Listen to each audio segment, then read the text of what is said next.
dalam kehidupan saat ini hingga akhirnya nanti kita menjadi mayat dan dikremasi, itu kurang lebihnya ada 11 fase yang kita lewati. Dan ini sumber ini saya dapatkan juga bagi beberapa narasumber, orang-orang yang memang mempelajari psikologi, itu juga ada kaitannya, hanya di dalam bahasa psikologi berbeda ya. Yang pertama, perjalanan hidup manusia yang diawali sejak lahir atau keluar dari kandungan ibu kita masing-masing. Atau ada yang meletus dari batu? Atau ada yang meletus dari gunung? Enggak ada kan?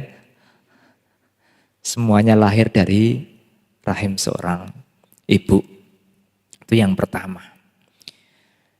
Yang kemudian, yang kedua, kita menjalani masa kanak-kanak. Yang ketiga, setelah kita menjalani masa kanak-kanak, maka kita akan tumbuh menjadi remaja. Ya, mungkin remaja yang lucu, yang cantik, tampan menawan dan menarik gitu ya. Lalu di mana ketika seseorang sudah mengalami di fase remaja, maka dia akan mencari pencarian jati diri. Itu sebagai nomor 3. Setelah mencari jati diri, maka hendaknya seseorang itu dilanjutkan ke fase yang berikutnya, yaitu masa-masa suka tertarik dengan lawan jenis atau masa-masa bercinta, kasmaran. Setelah kasmaran, maka kemudian seseorang itu mengejar apa yang namanya kemesraan. Yuk Bu. Setelah kemesraan, kemudian ia mencari ketentraman hidup. Dan semakin bertambahnya usia, maka tidak hanya ketentraman hidup, di mana manusia harus menemukan hakikat tujuan hidup. Ketika hakikat tujuan hidup itu sudah ketemu, maka saatnya kita memulai untuk meninggalkan kenikmatan dan keramaian dunia. Bertapa dalam artian modern, bukan bertapa di dalam gua atau mengunci di dalam kamar, tidak keluar-keluar. Tahu-tahu bunuh diri nanti ya. Meninggalkan atau menarik diri dari hiruk pikuk duniawi.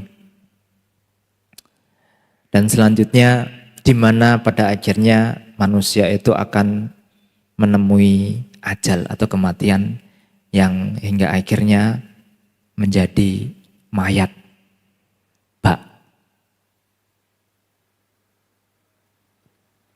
Bagaikan apa ya? Bagaikan setangkai ranting kering yang tidak berguna. Tiuk Bu, kalau sudah jadi jenazah kan udah nggak berguna lagi. Mau dikremasi, mau dikubur ya terserah. Ngomong apa ya saya ini? Dalam nggak? Biasa ya? Biasa aja. Oke, baik, saya akan ulangi dengan begitu cepat.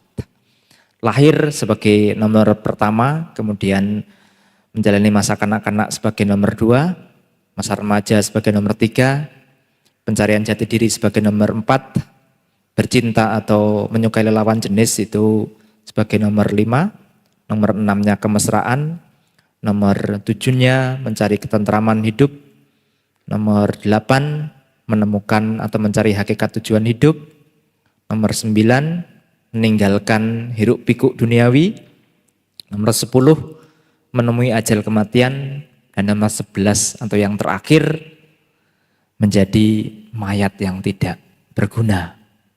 Ibarat HP ketika sudah ditinggal SIM card-nya maka sudah tidak bernyawa lagi.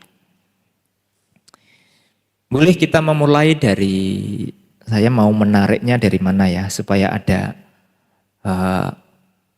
hubungan dengan dhammanya itu menarik. Cocoknya dimulai dari mana? Ada usul? Filio, ada usul? Nanti ke India bareng Bante ya. Kalau kemarin kan sama papanya, nanti bareng Bante ya, oke? Tiket ke India nggak mahal, kecil.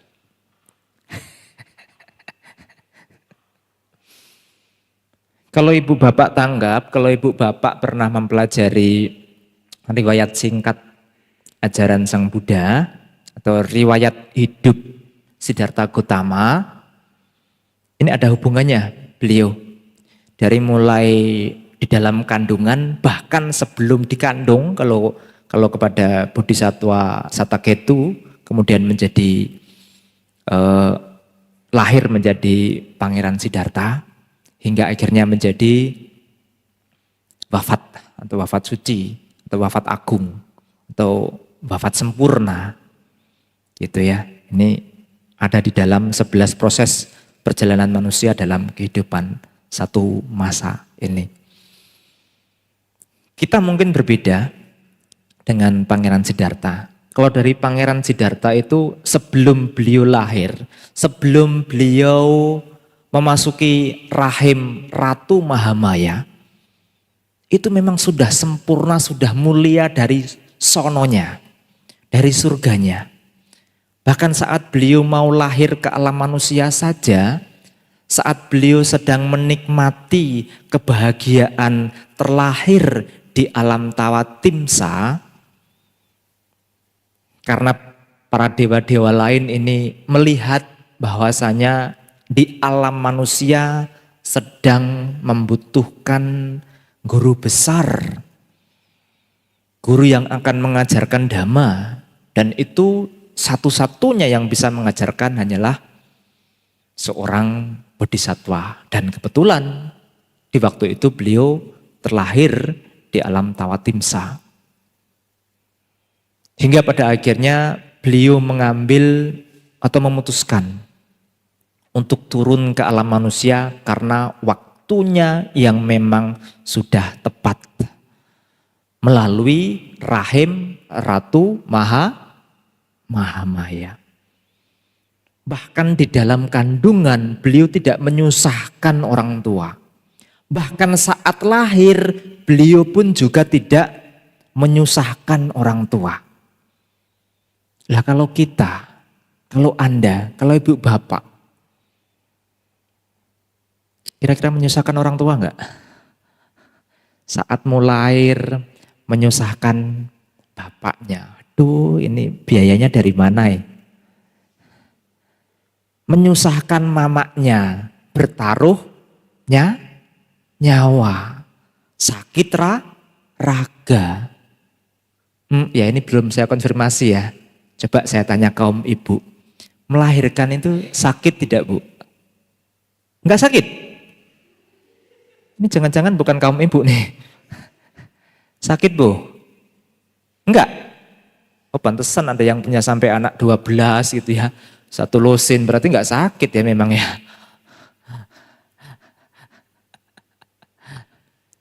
Pasti sakit. Bu Erni sakit nggak Bu? Sakit ya? Bu Lili sakit nggak Bu? Enggak? Wah luar biasa ini. Pantesan anaknya 2.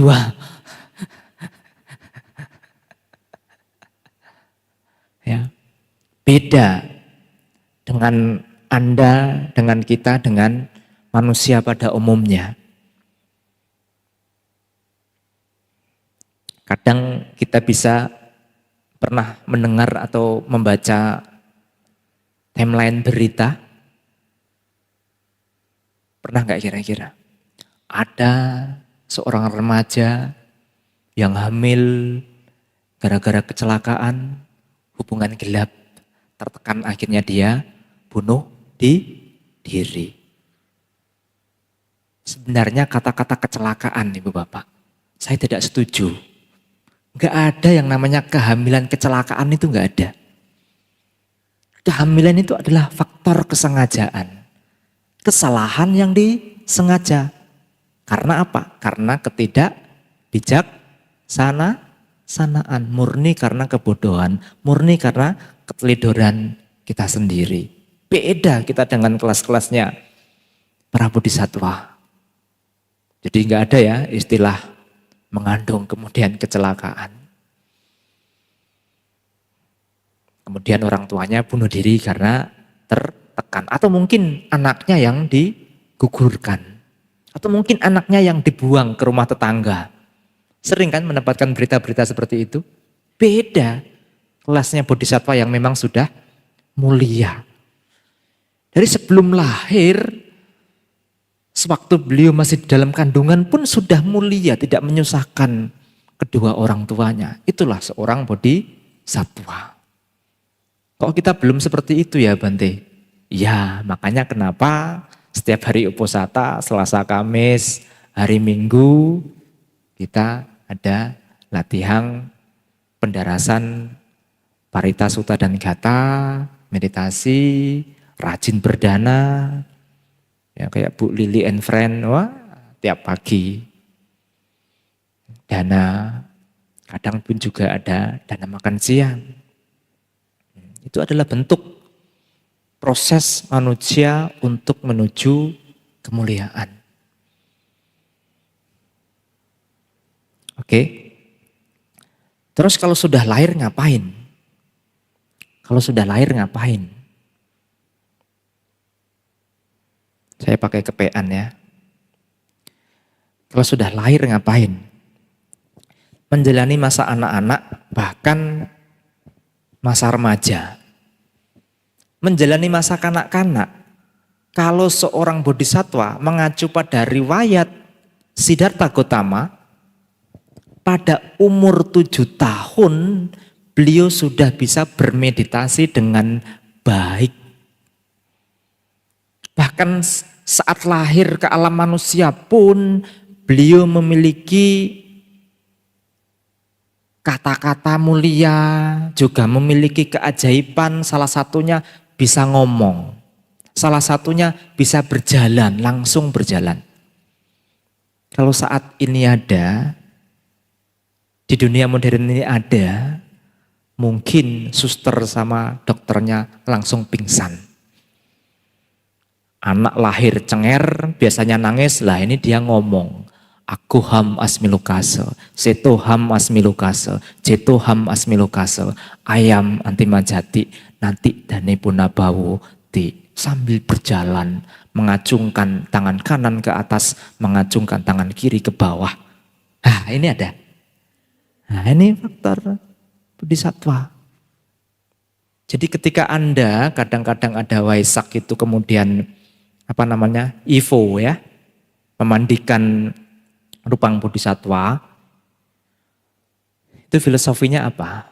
Kita belajar harus mengerti tentang filosofi beliau ini.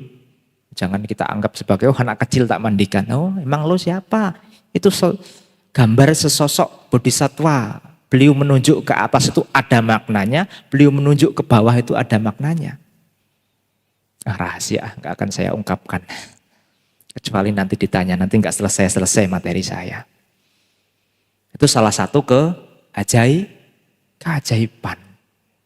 Di umur 7 tahun beliau sudah menjadi orang yang memiliki keajaiban. Atau bisa dikatakan spiritualnya sudah mulai terbangun dengan kokoh. Kalau Anda, kalau kita, kalau ibu bapak pada umumnya sudah punya cucu, rambut beruban, rambut mulai botak, diajak ke wihara, nggak mau, malu, sudah tua. Justru itu, sudah tua harus tahu diri. Tadi kan ada hubungannya kan, di mana manusia itu ada saatnya menarik diri dari hiruk pikuk duniawi. Bukan pergi ke gua, bukan. tetapi membangun spiritual yang lebih kokoh. Umur sudah hampir 80 tahun, wihara aja nggak tahu. Di sampingnya ada wihara aja nggak tahu. Di wihara ada yang namanya cirak damu aja nggak tahu. Kan sungguh terlalu kata Pak Haji. Ya. Jadi dari sedini mungkin ingat Samanera yang mulia Samanera Sopaka, yang mulia Samanera Rahula, umur 7 tahun sudah menjadi seorang arahat. Aku hampir kepala 4 belum jadi. Gimana ini? Malu kadang-kadang saya. Filio umur berapa? Ayo, mikir dulu. 12. Sama kita. Samanya. Ya. Setelah lahir, masa kanak-kanak, masa remaja tidak menyusahkan, tetapi spiritualnya sudah terbangun. Lah ini baru sibuk belajar, besok mau ujian aja untuk bangun pagi pindah patah. Aduh Bante nggak sempet sekarang saya sudah SMP, sudah SMA, besok mau ujian, boro-boro mau pindah patah, nggak bisa Bante. Padahal rumahnya di Cemara Asri. Ya kalau rumahnya ada di Jambi sana, kemudian dia ke Medan, ya mungkin nggak masuk akal.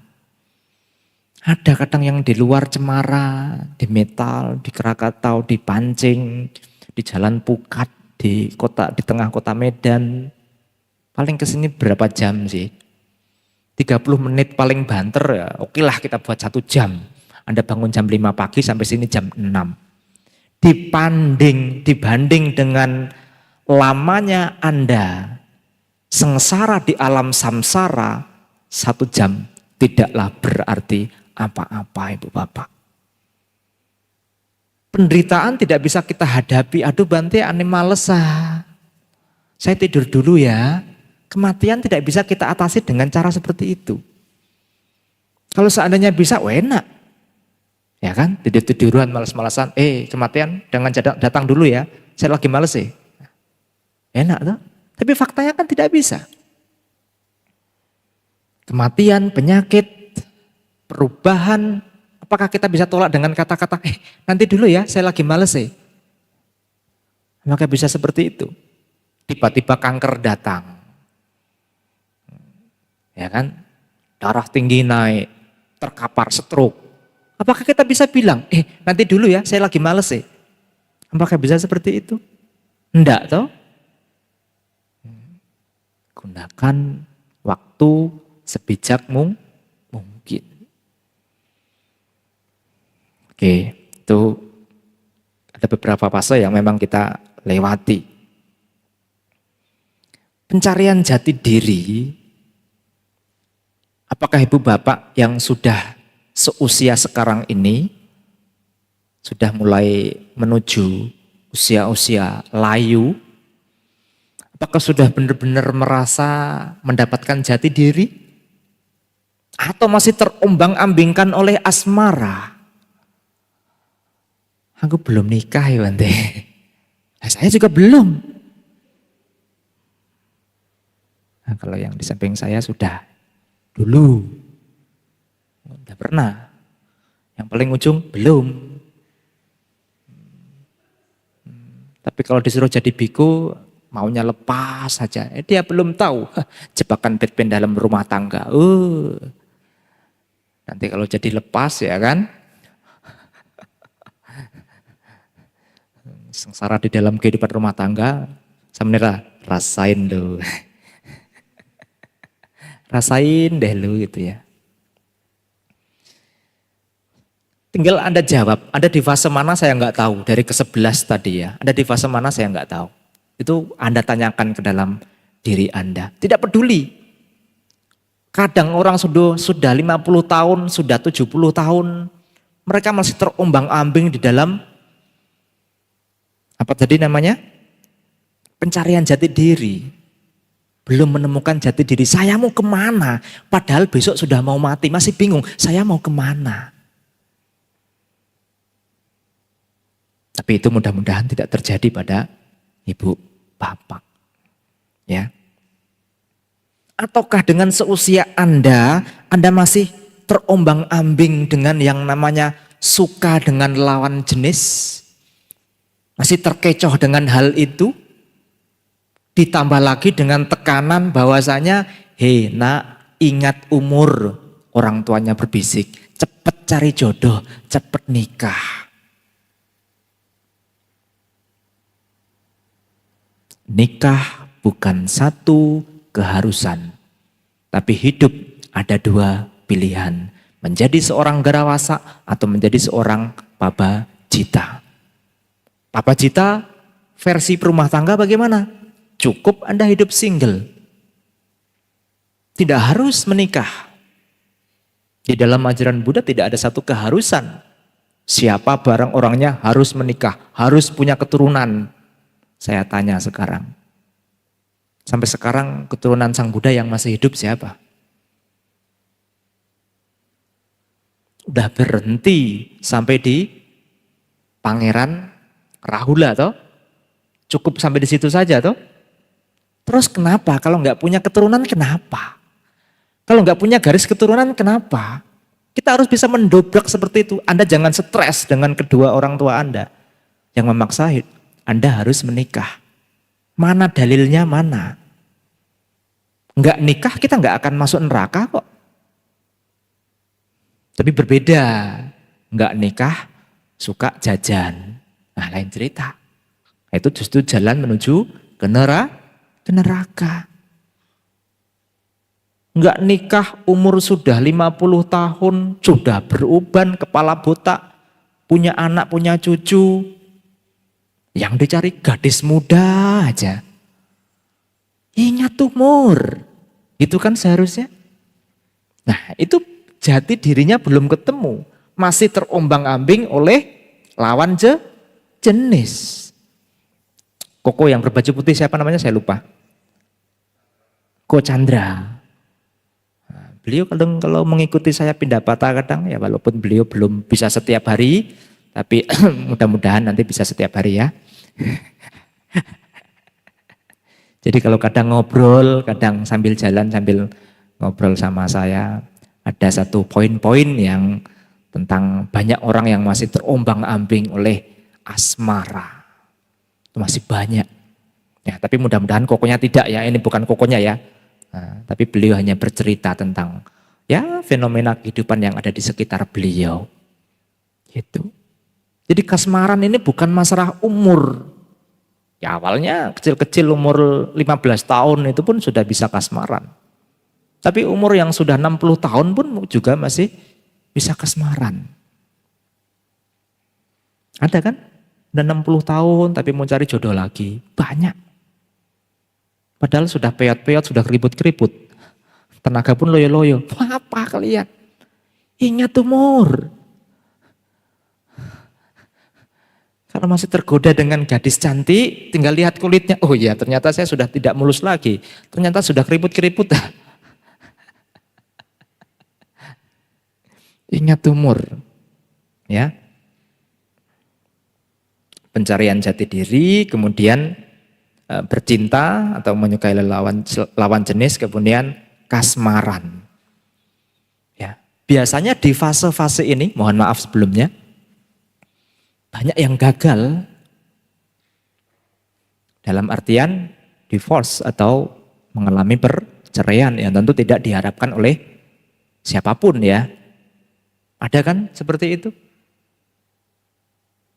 Dan saya pernah sesekali waktu riset atau survei kecil-kecilan gitu. Ya tanya kepada aku, tanya kepada adik-adiknya yang saya anggap dalam ekonomi pun mampu, dalam rumah tangga pun kalau dari kacamata saya harmonis begitu ya. Kerjaan ada gitu, tidak sampai potang-panting gitu. Saya coba bertanya, kalau seandainya kita bisa memilih dan waktu itu bisa kita putar kembali, Anda lebih memilih hidup single atau berumah tangga? Oh, kalau bisa memilih sih berarti saya karena sudah merasakan suka dukanya sebagai seorang perumah tangga, Kalau seandainya waktu itu bisa dikembalikan, saya lebih memilih menjadi seorang single. Bukan jomblo, jomblo lain lagi. Jomblo ada faktor ketidaklakuan. Atau dari musim rambutan sampai durian tidak laku-laku gitu ya. Tapi kalau hidup single, pilihan. Samanera single, bantenya single. Ya single juga.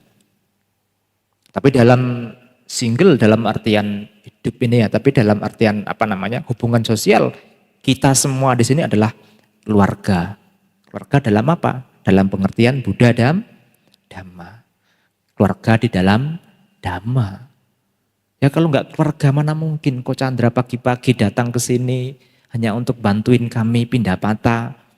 Udah susah-susah bangun-bangun ya kan. Masih enak kalau yang muda-muda tadi, males Bante, besok ujian. Ya kan? Kalau sudah tua, sudah berumur, udah nggak ada tuh yang seperti itu. Karena sudah menemukan jati dirinya tadi. Saya mau kemana? Jangan besok sudah mau mati, masih bingung hari ini mau kemana. Jadi temukan jati diri Anda. Setelah jati diri tadi apa? Percintaan menyukai lawan jenis, kemesraan. Biasanya kalau seseorang sudah melewati fase-fase itu, entah dia berhasil dalam rumah tangga ataupun gagal, maka di mana ada masa-masa dia mencari ketentraman.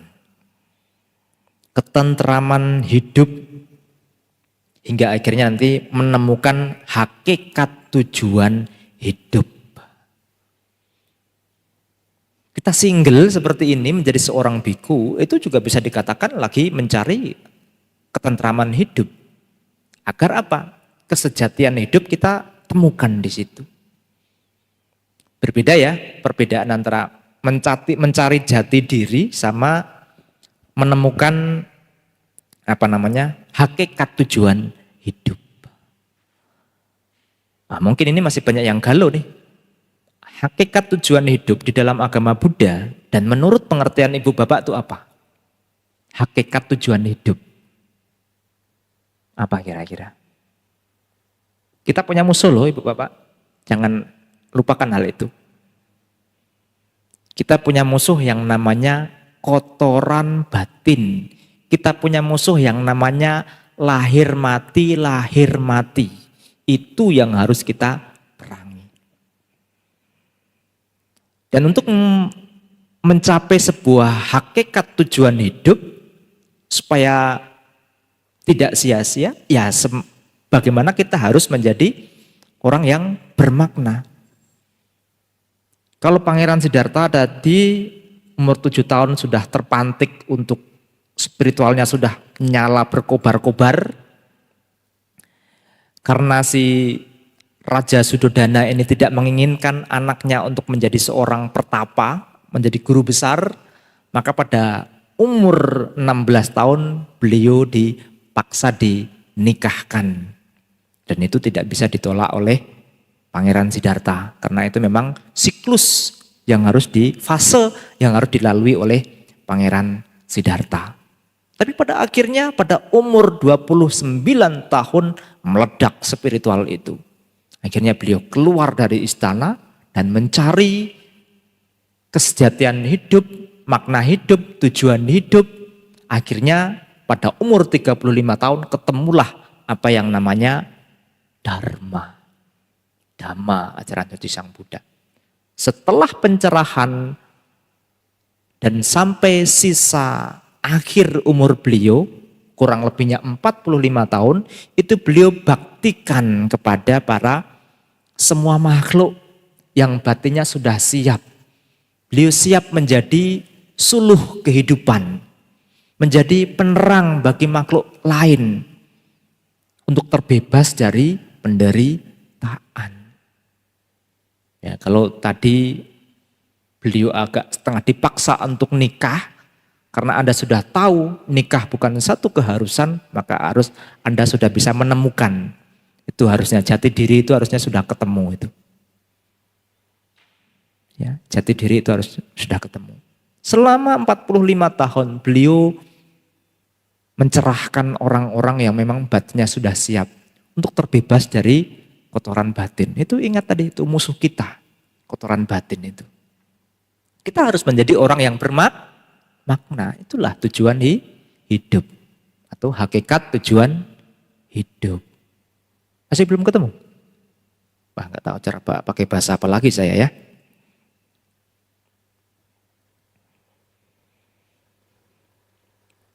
Kalau sudah ketemu hakikat tujuan hidup, maka dia akan meninggalkan kenikmatan dan keramaian dunia. Kalau dirasa 4 kebutuhan pokok sudah tercover dengan baik, anak sudah mapan, sudah pada bisa mencari nafkah sendiri. Kalau mau nikah ya dinikahkan, kalau memang tidak mau, enggak usah dipaksa. Daripada dipaksa, anak menderita, cucu terlantar, mau apa? Tanggung jawab. Jadi tidak usah dipaksa, berikan mereka kemerdekaan. Mau memilih yang mana nak, silahkan. Kalau asalkan pegangannya adalah Buddha Dhamma, maka saya pastikan akan selamat dunia dan akhirat. Dengan catatan pegangannya adalah Buddha Dhamma. Berikan. Kalau hal itu sudah tercover dengan baik, maka ada saatnya di mana kita harus menarik diri, memperbaiki kualitas spiritual kita. Ada kalanya kita ikut retret vipassana, ikut retret samatha bhavana, bahkan menjadi seorang pelatih diri, menjadi meji, menjadi biku, boleh. Anda berumah tangga, yang terpenting Anda mendapatkan persetujuan dari anak, istri maupun suami. Jangan meninggalkan beban, jangan perginya karena pelarian, itu juga salah. Selesaikan dulu masalah sosial Anda, kemudian Anda nanti bisa datang ke wihara, datang menemui bantenya. Bante, saya nyatakan kehidupan sosial saya sudah clear, saya tidak memiliki tanggungan apapun, dan saya memiliki cita-cita untuk menjadi seorang babajita. Mohon bimbing saya Bante. Adem gak di telinga? Adem ya kayaknya ya. Tapi gak banyak orang yang mau seperti itu. Dari kemarin, dari 12 tahun yang lalu, saya kesini, dari ujung sana sampai ujung sana ini paling berapa meter?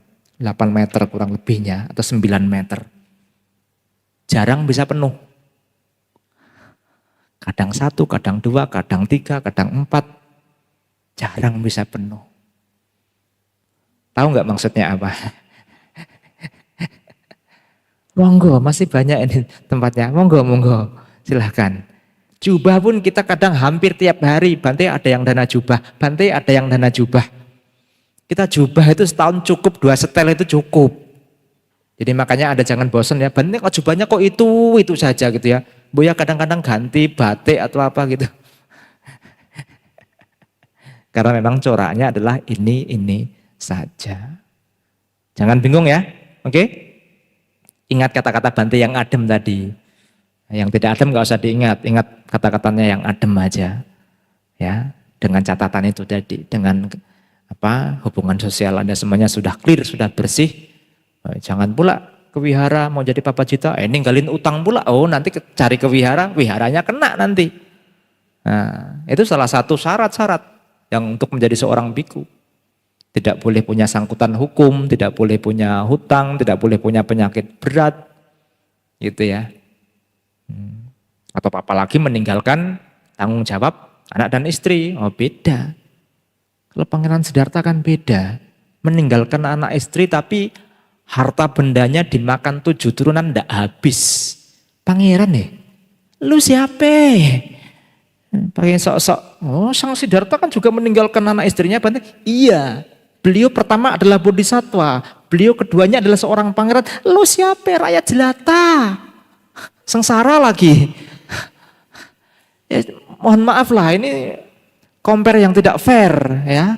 Satunya bodhisatwa, lo rakyat jelata yang hidupnya sengsara lagi, nggak fair ya. Jadi kalau mau perbandingan itu ngaca sendirilah, ngaca dulu, lu siapa gitu ya. Lu siapa? Jangan ngambil perumpamaan yang terlalu tinggi sekali. Dulu Pangeran Siddhartha boleh Bante ya. Gitu ya. Tak cubit hidungmu baru tahu. Kayaknya kalau lihat orang-orang kayak gitu tuh gemes bawaannya itu. Kadang saya mikir orang setua ini kok, aduh mohon maaf, tumpul kali kebijaksanaannya itu ya. Di manalah kebijaksanaannya itu. Saya cari di tong-tong sampah nggak ada. Entah dibuang di mana ya, sayang sekali. Happy Bu? Happy? Bantenya setengah mati mikir materi. Anda tinggal ketawa ke TV aja. Baik, setelah kita menjadi orang yang meninggalkan kenikmatan atau hiruk pikuk duniawi, menarik diri gitu istilahnya ya. Banyak kan orang yang selama ini dilakukan, walaupun kadang hanya seminggu, ada yang sampai berlatih sampai sebulan, bahkan sampai bertahun-tahun. Bahkan ada itu, di Thailand itu ada.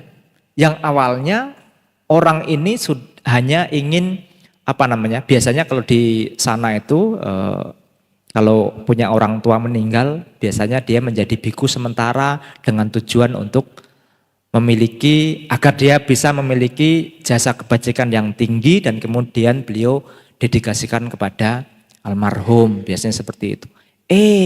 Ada yang nyoba-nyoba seperti itu, awalnya ingin seminggu 2 minggu. Lah mungkin kata-kata dalam bahasa Indonesia, lah kok enak, keterusan sampai sekarang belum lepas-lepas. Udah ada 12 tahun lebih itu. Mungkin udah ada 15-an tahun kalau sekarang. Di waktu itu saya awal-awal jadi biku orangnya itu sudah 5 wasa atau berapa gitu seingat saya. Kalau enggak 5 wasa, 6 wasa gitu. Dan saya sekarang sudah mulai mau ke arah 12 wasa. Jadi beliaunya mungkin sudah 16 wasa atau berapa gitu.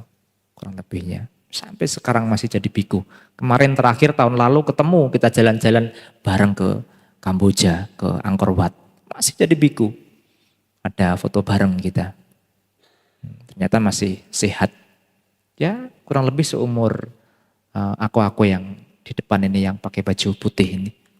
Ya mudah-mudahan aku yang pakai baju putih di depan ini ya. Mana tahu dengan kata-kata saya yang adem tadi, kemudian besok pagi ya kan, Bante, aku kan langsung satu gitu. Mana istrinya ikut nggak? Ada ya. Nanti kalau siap, Bante, masa cuman suami saya juga dong Bante. Oh, sadu, gitu. Ceritanya Mahakasapa kan begitu ya kan? Suami istri karena dia tidak menemukan kesejatian hidup di dalam hidup berumah tangga, maka mereka berdua bersepakat untuk mencari kesejatian hidup. Akhirnya ketemulah Dhamma. Mahakasapa ketemu Sang Buddha. Ketika sudah ketemu Sang Buddha, maka dia ngabari istrinya, hei saya sudah menemukan guru sejati, saya sudah menemukan Dhamma sejati, ayo ikut saya. Hei, kedua-duanya berhasil jadi arahat. Ya. Mudah-mudahan ya besok datang ya. Ya, kalau kita sudah menemukan kesejatian hidup, karena menarik diri tadi, kemudian kita sampai di mana akhirnya kita ada yang namanya perpisahan dengan raga kita. Perpisahannya bukan memakai penyesalan, tapi perpisahan dengan indah, dengan bermakna. Makanya kenapa kalau orang mulia itu disebutnya wafat. Mati sempurna, wafat sempurna, wafat agung, wafat suci, bukan mati-matian. Mati-matian dalam definisi saya adalah orang yang masih lahir mati. Saat ini lahir jadi manusia, kemudian besok mati meninggal ke alam dewa. Nanti dari alam dewa mati meninggal jadi binatang. Binatang mati meninggal ke alam neraka misalnya. Nah itu masih mati-matian, itu belum menemukan mati yang sejati. Atau wafat suci, wafat agung. Ya, wafat yang sempurna, belum. Kalau kita bisa sampai ke level demikian, luar biasa Ibu Bapak. Kita sudah tidak takut dengan yang namanya mati. Apalagi kalau hanya kenikmatan di alam surga, oh kita tinggal jauh-jauh. Ya. Walaupun kita tidak menampik bahwasanya kebahagiaan di alam surga adalah akibat-akibat daripada perbuatan baik yang telah berbuah. Makanya di dalam agama Buddha itu ketika kita melakukan kebajikan, aspirasinya adalah semoga dengan kebajikan ini dapat menuntun saya dan dapat mengikis kekotoran batin saya hingga ke pencapaian tertinggi nibbana. Jadi kebajikan itu sebisa mungkin kita jadikan guide kita, penuntun kita. Sekalipun ada yang terlahir di alam binatang, kalau kebajikannya itu mampu menggaitnya ketemu dengan Buddha, seperti kayak gajah parileaka, nah akan ketemu dengan kebahagiaan, sekalipun itu binatang. Karena apa? Buah karma untuk bertemu dengan Buddha sudah beliau miliki, walaupun gajah loh. Gajah hebat itu lahir di alam tawatimsa. Anda harus malu kalau seandainya Anda nanti meninggal kemudian lahir di neraka. Atau lahir ke alam binatang, atau lahir ke alam peta. Gajah aja yang gak bisa ngomong dalam bahasa Indonesia. Ya kan bisa lahir di alam surga kok. Masuk kalah sama binatang. Oh jangan mau kalah. Ya, temukan spiritual Anda. Tujuan spiritual Anda. Jangan bingung-bingung lagi. Kalau besok-besok yang masih remaja-remaja, yang masih lagi mencari jati diri, yang masih dipaksa-paksa nikah sama orang tua, bawa ke sini orang tuanya. Tak kasih pansit. Setelah dikasih makan tenang, baru diajak kongko dhamma. Gitu. Jadi kalau perut masih lapar itu untuk mendengarkan dhamma itu susah. Masih kolot gitu kan. Nah, tapi kalau sudah dipancing gitu, ai, ya kan, aci, lai. Pertama punya makanan jasmani, kedua ini jangan main-main, punya makanan batin. Gitu dong. Ya. Justru ketika Anda dipaksa nikah sama kedua orang tua Anda, tanya itu. Nikah itu apa sih, Ma? Itu ya. Hidup rumah tangga itu apa sih, Ma? Pa, gitu. Coba kita lihat apa dia punya kebijaksanaan apa di situ. Paling jawabannya juga klasik. Ya supaya generasi kita ada keturunan, nah gitu kan. Semoga marga Wijaya ini tidak punah, misalnya kayak gitu. Nah terus marga Gotama siapa yang meneruskan? Marga Gotama siapa yang meneruskan? Emang kenapa kalau nggak punya marga? Kami orang Jawa itu nggak punya marga, nama-nama marga itu nggak punya. Kalau orang Thailand, orang kita Tionghoa biasanya punya marga. Kalau kita kadang nama pun kadang hanya pelit kali, hanya satu kata tok. Enggak ada nama keluarga, enggak ada nama bapak atau apa, enggak ada. Ya, emang kenapa kalau kita enggak punya keturunan kenapa? Takut di masa tua enggak ada yang kerawat. Sini. Tak suruh nyapu di belakang maksudnya. Enggak usah takut lah, masa depan itu enggak perlu kita takutkan. Gitu ya. Kalau tadi saya memakai clue kata 11, coba buka halaman 11. Buka bukunya halaman 11. Mana ya? Susah ya.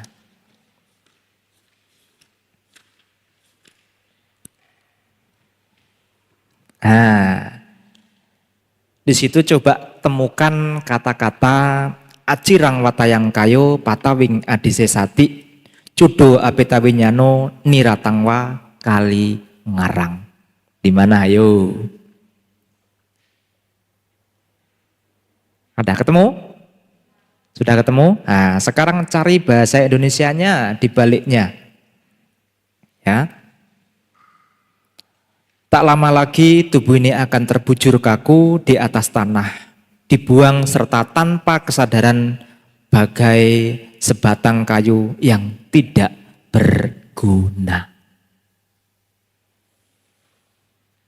Berarti ini adalah 11 proses perjalanan manusia, yang terakhir adalah menjadi mayat. Tapi kalau kita punya kemuliaan-kemuliaan yang saya contohkan melalui riwayat singkat-singkat dari Pangeran Siddhartha tadi, maka kita menjadi mayat pun, mayatnya pun tetap dihormati. Bahkan tinggal sisa tulang itu pun tetap dipuja dan dihormati. Anda tahu di candi kita, di candi Somdetnya Nasamwara di depan kita ini, di situ ada sisa kremasi daripada yang mulia Bante Jinadamu. Ada orang yang jauh-jauh datang, Bante tolong bukakan candi, saya pengen namaskara dengan eyang. Maksudnya adalah namaskara dengan sisa kremasi jenazah eyang. Itu sudah jadi mayat. Sudah tinggal tulang belulang, sudah tinggal sisa kremasi. Bahkan kadang saking yakinnya, bahkan debu sisa kremasinya, bukan debu, abu sisa kremasinya, itu pun disimpan Ibu Bapak. Kalau mayat anjing, mayat kucing, ya siapa yang menyentuh? Kalau mayat maling, mayat perampok, mayat teroris, siapa yang menyentuh? Karena tidak ada mulianya. Tapi kalau orang mulia, itu bisa diawetkan juga, jadikan mumi juga. Sebagai objek, sebagai pengingat kemuliaan. Bukan menjadi berhala, bukan. Bukan diberhalakan, bukan. Tapi mencari atau mengingatkan, ya, bahwa itu adalah objek kemuliaan. Yang dinamaskarai bukan sisa kremasinya, tapi hakikat-hakikat kebijaksanaan, ajaran-ajaran beliau sewaktu masih hidup.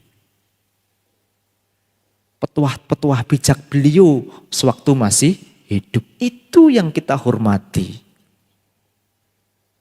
Ya. Jadi jadikan tulang belulang Anda itu bermakna, jadikan anak cucu Anda bangga. Oh, ini sisa kremasi bapak saya, ini sisa kremasi orang tua saya. Alhamdulillah Buddha jadi relik. Ya, misalnya siapa tahu. Ya kan?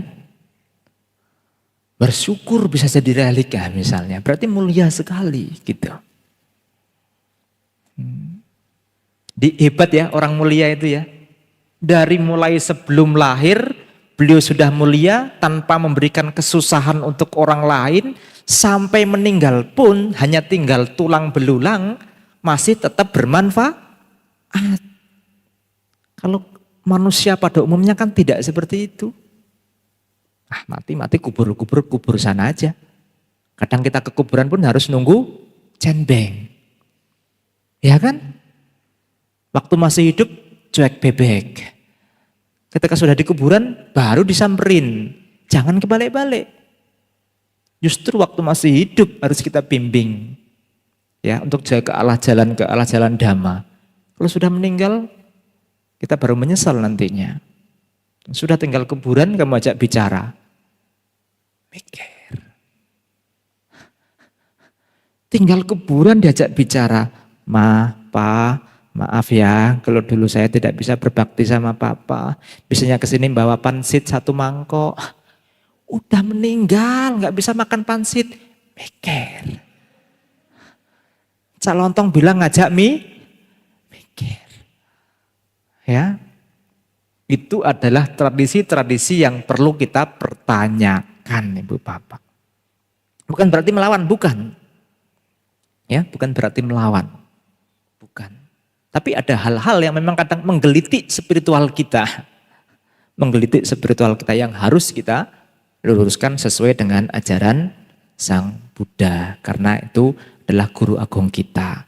Acuannya apa? Ya kitab suci Tripitaka.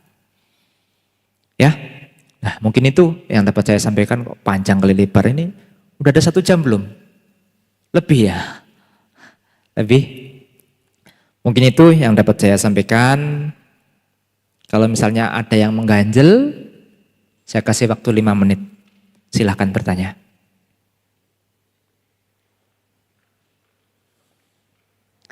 Satu, dua, tiga, empat, lima, enam, tujuh, delapan, sembilan, 10, 100. Oh, berarti fix. Gak ada yang mau bertanya.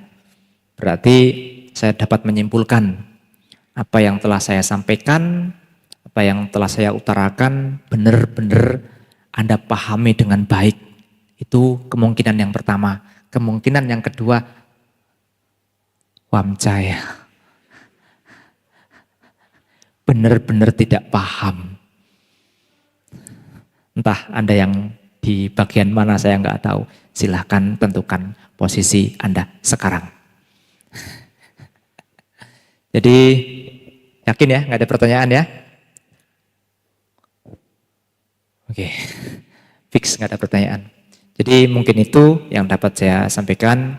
Mohon maaf atas segala kekurangan. Semoga apa yang telah kita pelajari dan Buddha Dhamma yang selama ini kita praktekkan dapat membawa kita dan menuntun kita ke pencapaian tertinggi Nibbana. Sabbe sata bhavantu sukitata. Namo Buddhaya.